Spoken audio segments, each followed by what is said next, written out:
சென்னை மாநகராட்சி மீண்டும் ஒப்பந்த பணியை தூய்மை பணியாளர்களுக்கு வழங்க வேண்டும், இல்லையென்றால் தொடர் போராட்டத்தில் ஈடுபடுவோம் உழைப்போர் உரிமை இயக்க தலைவர் பாரதி.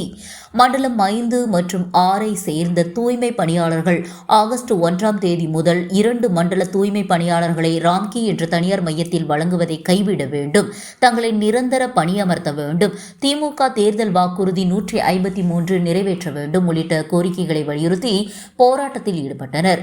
அப்போது ஆகஸ்ட் 13 நள்ளிரவு அவர்கள் கைது செய்யப்பட்டனர். அதன் பிறகு போராட்டத்தில் ஈடுபட நீதிமன்றம் அனுமதி வழங்க வேண்டும் என்று சென்னை உயர்நீதிமன்றத்தில் உழைப்போர் உரிமை இயக்கம் சார்பில் தூய்மை பணியாளர்கள் மனு அளித்திருந்த நிலையில் உயர்நீதிமன்றம் 4 தூய்மை பணியாளர்கள் உண்ணாவிரத போராட்டத்தில் ஈடுபட அனுமதி வழங்கியது. தங்களுக்கும் மீண்டும் பழைய முறைப்படி பணி வழங்க வேண்டும் உள்ளிட்ட கோரிக்கைகளை வலியுறுத்தி 4 நாட்களாக 4 பெண் தூய்மை பணியாளர்கள் அம்பத்தூரில் உண்ணாவிரத போராட்டத்தில் ஈடுபட்டு வரும் சூழலில் மற்ற தூய்மை பணியாளர்கள் 300க்கும் மேற்பட்டோர் இன்று சென்னை எழும்பூரில் உள்ள ராஜரத்னம் ஸ்டேடியம் முன்பு 112வது நாளான இன்று ஆர்ப்பாட்டத்தில் ஈடுபட்டு வருகின்றனர்.